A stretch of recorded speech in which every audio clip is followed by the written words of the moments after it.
Students, आज के class में आपको 3.6 के कुछ सम्स रह गए थे। आई थिंक 3.2 के क्वेश्चन नंबर 2 का सेकेंड पार्ट तक हो गया था। एक थर्ड पार्ट जो है इसमें वो भी काफ़ी इम्पोर्टेंट है, तो आज हम इस क्लास में देखेंगे 3.6 के क्वेश्चन नंबर 2 का थर्ड पार्ट देखेंगे। देन इसके बाद एक एग्जांपल है इसमें जो अपस्ट्रीम और डाउनस्ट्रीम से रिलेटेड है, बहुत ही इंपॉर्टेंट है, तो पहले हम उसको देखेंगे, देन फिर हम आगे क्लास बढ़ाएंगे। चलिए स्टार्ट करते हैं अभी 3.6 क्वेश्चन नंबर 2 का थर्ड पार्ट। अब देखिए 2 के थर्ड पार्ट में क्वेश्चन है, Roohi travels 300 kilometre to her home partly by train and partly by bus. कुछ दूर वो ट्रेन से जाती है, कुछ दूर वो बस से जाती है। She takes 4 hours if she travels 60 kilometre by train. अगर वो 60 किलोमीटर ट्रेन से जाए और बाकी डिस्टेंस बस से जाए तो उसे टोटल टाइम लगते हैं 4 घंटे का। Then if she travels 100 kilometre by train, और अगर वो 100 किलोमीटर ट्रेन से जाए और बाकी यानी कि 200 किलोमीटर वो अगर बस से जाती है तो उसे 10 मिनट्स टाइम ज़्यादा लगता है, यानी कि 4 घंटे 10 मिनट लगते हैं। तो आपको बताना है कि find the speed of the train and the bus separately. तो आपको बताना है कि ट्रेन की स्पीड क्या होगी और बस की स्पीड क्या होगी। तो चलिए हम लेट करते हैं पहले।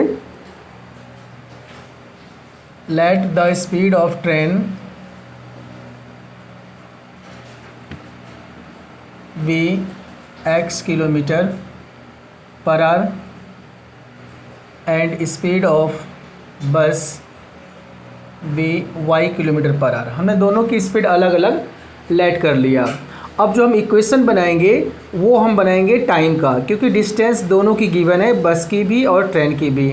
जितना जितना डिस्टेंस कवर किया वो गिवन है और हमने स्पीड लेट कर लिया, तो distance upon speed equal to time.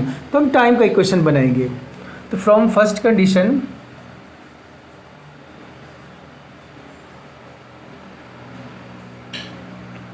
Condition में जो ट्रेन से गई है 60 किलोमीटर ट्रेन से गई है और बाकी बस से गई है, तो 60 किलोमीटर हो गया डिस्टेंस और ट्रेन की टाइम जो स्पीड है वो x है प्लस, और बाकी जो बच गया 300 में से 60 किलोमीटर आप चले गए तो बाकी बच गया 240 किलोमीटर।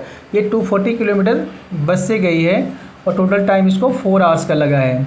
ये इक्वेशन फर्स्ट हो गया, ठीक है।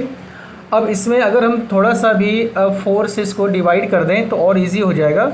यहाँ से हम 4 कॉमन कर लेते हैं तो ये आ जाएगी 15/x plus 60/y equal to 4, और ये 4 कैंसिल हो गया तो 1 आ गया, यानी 15/x plus 60/y equal to 1।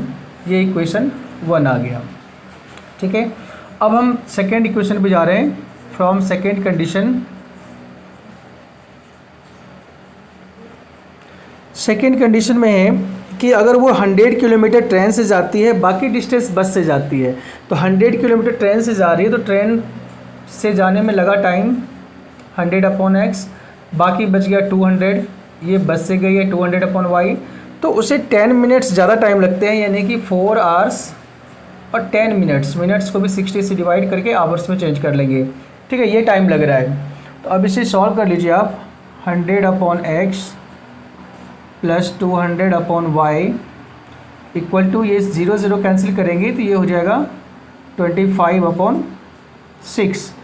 अब यहाँ से भी हम 25 को कॉमन कर लें तो यहाँ आ जाएगी 4/x plus 8/y equal to 25/6। अब 25 को कैंसिल कर लीजिए यहाँ पे, तो इक्वेशन हो जाएगा आपका 4/x plus 8/y equal to 1/6, equation second.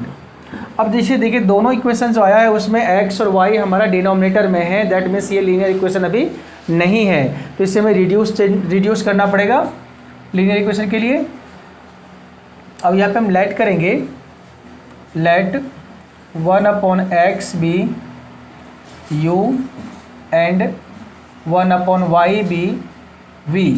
अब इसे u भी लेट कर लेंगे तो फर्स्ट इक्वेशन हो जाएगा आपका 15u plus 60v equal to 1, और सेकेंड इक्वेशन हो जाएगा 4u plus 8v equal to 1/6।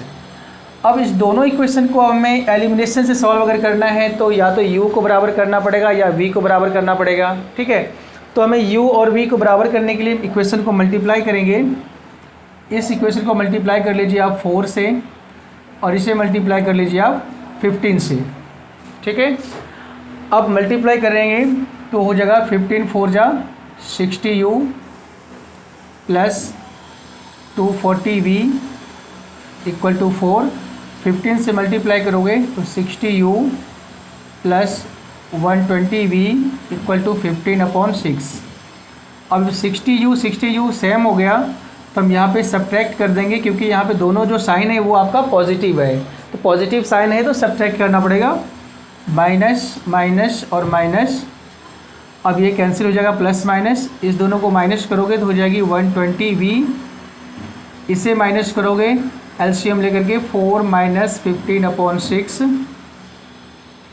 ये हो जाएगा 120v इक्वल टू एलसीएम 6 हो जाएगा, 6 4 जा 24 माइनस 15, 120v इक्वल टू 9/6। अब इसे कैंसिल कर लीजिए, 3 3 जा 9, 3 2 जा 6, 3 1 जा 3, 3 4 जा 12, मीन्स 40v इक्वल टू 1/2।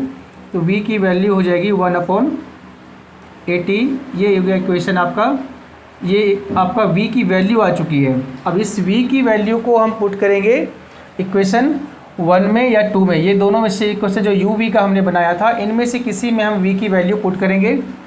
तो इस इक्वेशन का नेम दे देते हैं हम इक्वेशन 3 और इसका देते हैं इक्वेशन 4। अब लिखिए पुटिंग वैल्यू ऑफ v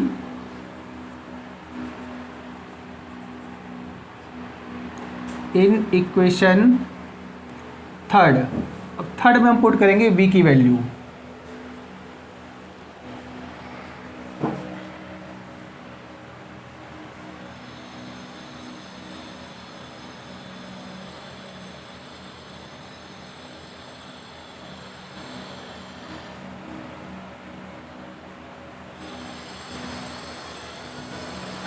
अब इक्वेशन 3 हमारा है 15u प्लस 60v, तो 60 मल्टीप्लाई v की वैल्यू आ गई 1/80 इक्वल टू 1। अब यहाँ से 23 जा और 24 जा ये कैंसिल हो गई, यहाँ पे 15u इक्वल टू 1 माइनस 3 1 जा 3/4, फिर हो जाएगी 15u इक्वल टू एलसीएम यहाँ हो जाएगा 4, 4 माइनस 3, 15u इक्वल टू 1/4 और u की वैल्यू आ गई 1/4 मल्टीप्लाई 15 यानी 1/60। अब u और v जो हमने लेट किया था वो लेट किया था पहले हमने स्पीड ऑफ, या पहले पुट कर लीजिए इसकी value, putting 1/x equal to u, so 1/x equal to u की वैल्यू 1/60 आ गया, तो x की वैल्यू आ गई 60। दूसरे में फिर लिखिए यहाँ पे putting 1/y equal to v, तो 1/y इक्वल टू v की वैल्यू 1/80 है, तो y की वैल्यू आ गई 80। अब जो हमने x लेट किया था वो किसको लेट किया था, स्पीड ऑफ ट्रेन को। So speed of train equal to 60 kilometre per hour and speed of bus equal to 80 kilometre per hour, ये आंसर आ गया। ठीक है, इसी तरह से एक और इम्पॉर्टेंट सम है आपको जो आज के क्लास में कराना है मुझे, वो है आपका एग्ज़ाम्पल नंबर 19। तो इसके बाद आप देखो एग्ज़ाम्पल नंबर 19।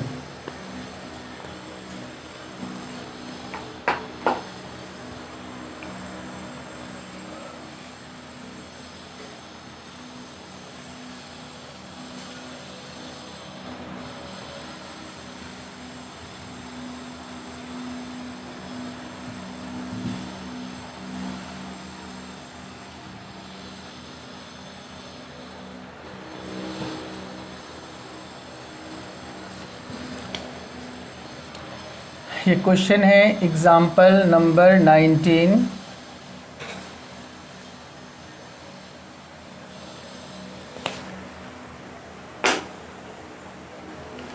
क्वेश्चन देखो कह रहा है इसमें अ boat goes 30 kilometre up stream and 44 kilometre down stream in 10 hours, यानी 30 किलोमीटर अप स्ट्रीम और 44 किलोमीटर डाउन स्ट्रीम जाने में टोटल टाइम लगा है इसको 10 आवर्स का।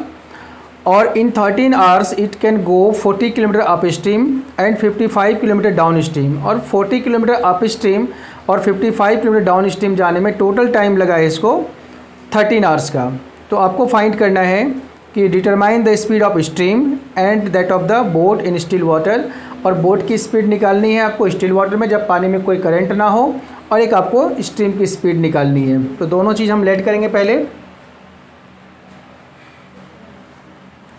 Late speed of boat in still water be x kilometre per hour and speed of stream be y kilometre per hour. हमने दोनों की अलग अलग स्पीड निकाल लिया, लेट कर लिया कि बोट की स्पीड जो है वो x किलोमीटर पर आवर है स्टिल वाटर में, और जो स्ट्रीम की स्पीड है वो y किलोमीटर पर आवर है। अब स्पीड इन डाउन स्ट्रीम और स्पीड इन अप स्ट्रीम, देखिए डाउन स्ट्रीम में क्या हो जाएगी, स्पीड माइनस हो जाएगी, और डाउन स्ट्रीम में स्पीड प्लस हो जाएगी और अप स्ट्रीम में स्पीड माइनस हो जाएगी। तो speed in downstream, so speed in downstream में स्पीड प्लस होती है x plus y kilometre per hour, and speed in upstream x minus y kilometre per our. ठीक है, down stream हो गया नदी के करंट के साथ। नदी के करंट के साथ जब नाव जाएगा तो नाव की स्पीड अपने आप बढ़ जाएगी, क्योंकि स्ट्रीम की अपनी एक स्पीड होती है और नाव की स्पीड है, दोनों की स्पीड ऐड हो जाएगी, वो बढ़ जाएगी। और जब नाव उधर से वापस आएगी तो स्ट्रीम की स्पीड वही रहेगी और नाव उधर से आ रही है, इसका मतलब है कि नाव की स्पीड कम हो जाएगी क्योंकि स्ट्रीम उसको धक्का दे रहा है। ठीक है, तो इसलिए अप स्ट्रीम में स्पीड कम हो जाती है, डाउन स्ट्रीम में स्पीड बढ़ जाती है। ये ध्यान रखना है हमेशा आप लोगों को। अब फ्रॉम फर्स्ट कंडीशन,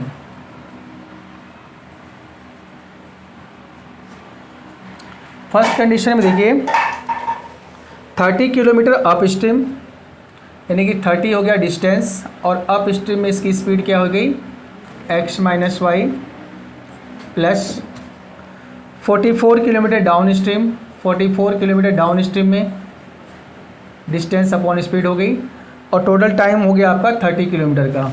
तो टोटल हो गया ये 30, यानी ये भी distance upon speed time, distance upon speed time, और ये भी टाइम का हमने इक्वेशन बना लिया।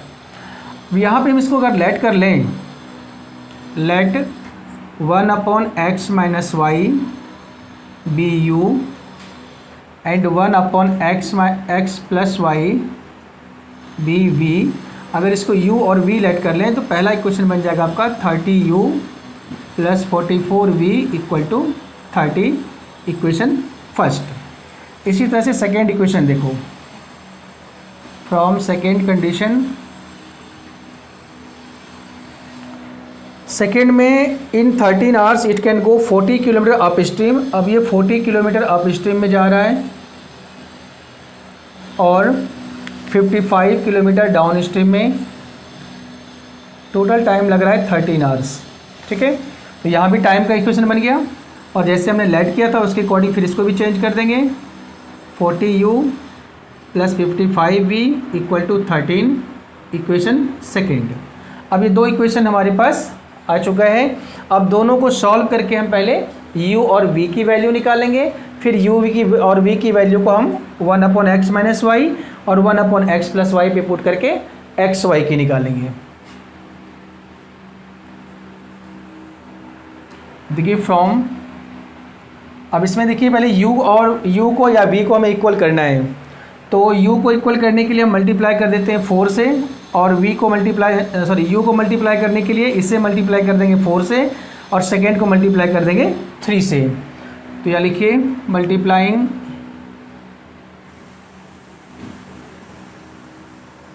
Equation first by 4 and second by 3। First को 4 से मल्टीप्लाई करना है, सेकेंड को 3 से मल्टीप्लाई करना है। यहाँ मल्टीप्लाई 4 और मल्टीप्लाई यहाँ पे 3 आप लिख भी सकते हो। अब 4 से जब मल्टीप्लाई करेंगे तो 4 3 ज़ा 12, 120u plus 44 into 4 176v equal to 120 हो जाएगा। 3 से मल्टीप्लाई करेंगे 120u प्लस 55 3 ज़ा 165v और 13 3 ज़ा 39, ये आ गया इक्वेशन। ओके नहीं, थोड़ी सी मिस्टेक हो रही है। देखिए यहाँ पे टाइम 10 आवर्स है, ये 10 आवर्स है, ये इक्वेशन में 10 आ जाएगा। ठीक है, तो 10 4 जा 40 आ जाएगी यहाँ पे। ठीक है, अब इसको सॉल्व करेंगे। दोनों पॉजिटिव था तो क्या हो जाएगा, सब्ट्रैक्टिंग माइनस माइनस और माइनस, ये कैंसिल हो गया। इस दोनों को माइनस करोगे तो आ जाएगी 11v, इसे माइनस करेंगे तो 1, तो v की वैल्यू आ जाएगी 1/11। अब v की वैल्यू हमारा 1/11 आ गया है। अब v की वैल्यू को हम इक्वेशन 1 में या 2 में किसी में पुट करके हम u की वैल्यू निकालेंगे। तो हम फर्स्ट में पुट करते हैं, putting value of v in equation first equation है आपका 30u प्लस 44v, तो 44 मल्टीप्लाई v की वैल्यू 1/11 इक्वल टू 10। अब ये 11 4 जा 44 आ गया, फिर 30u इक्वल टू 10 माइनस 4 हो जाएगा, 30u इक्वल टू 6, तो u की वैल्यू आ गई 6/30, कैंसिल करके आ गया 1/5। अब जो u और v हमने लेट किया था उसकी वैल्यू हमें मिल चुकी है, लेकिन u v हमारा इक्वेशन नहीं है। इक्वेशन तो हमने x और y लेट किया था। अब x y निकालने के लिए क्या करेंगे, इक्वेशन जो हमने लेट किया था उस पर वैल्यू पुट करके फिर एक नया इक्वेशन बनेगा आपका। अब यहाँ लिखिए, नाउ हमने लेट किया था 1/x माइनस वाई को u, तो 1/x minus y equal to u की वैल्यू हो गई 1/x minus y equal to 1/5, तो x माइनस वाई की वैल्यू आ गई 5। ये इक्वेशन हो गया आपका थर्ड। ठीक है, इसी तरह से 1/x प्लस वाई को हमने लेट किया था v, तो 1/x plus y equal to v की वैल्यू 1/11 है। क्रॉस मल्टीप्लाई करेंगे तो x plus y equal to 11 आ गया, इक्वेशन फोर्थ। ठीक है, अब ये थर्ड और फोर्थ जो हमारा इक्वेशन बना है इसे हम सॉल्व करेंगे तो x और y आ जाएगा, और x और y मीन्स जो स्पीड ऑफ बोट का है x वो आ जाएगा, और जो स्पीड ऑफ स्टीम है y वो आ जाएगा। ठीक है, अब इसको सॉल्व करते हैं।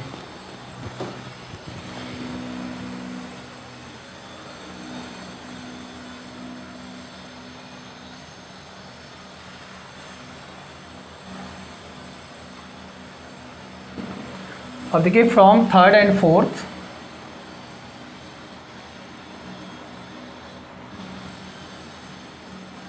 Third is x minus y equal to 5, fourth is x plus y equal to 11। अब ये दोनों सेम है ही, प्लस माइनस कैंसिल कर लेते हैं एडिंग करके। Adding x plus x 2x और 5 प्लस 11 16, तो x की वैल्यू होगी 16/2, कैंसिल करिए इसको 8 बार में, तो 8 आ गया। अब putting value of x in equation first है x माइनस वाई, यानी 8 माइनस वाई इक्वल टू 5, तो यहाँ पे y की वैल्यू आ जाएगी minus y equal to 5 minus 8, तो minus y equal to -3, minus minus cancel, तो y की वैल्यू आ गई 3। तो x और y की वैल्यू हमें मिल चुकी है। अब x हमारा क्या था, सो speed of boat in still water, still water में बोट की स्पीड हमारा था x, वो आ गया 8 किलोमीटर पर आवर, और स्पीड ऑफ स्ट्रीम, इसकी स्पीड थी y, ये आ गया 3 किलोमीटर पर आवर। इस तरह से ये क्वेश्चन काफ़ी इम्पोर्टेंट है आपका। अप स्ट्रीम डाउन स्ट्रीम में जो डबल टर्म वाला है वो ज़्यादा इम्पोर्टेंट है, अच्छे से इसको अब रिवाइज़ करिए, ठीक है। और अगर अभी अभी आप हमारे चैनल से जुड़े हैं तो आप हमारे चैनल को सब्सक्राइब कर लीजिए, क्योंकि 9th 10th की कंप्लीट सिलेबस मैथ्स की यहाँ पे कराया जाएगा, ठीक है। और अगर वीडियो आपको अच्छी लगती हो, सवाल समझ में आता हो, तो आप ज़्यादा से ज़्यादा अपने फ्रेंड्स के बीच में इसको शेयर करिए।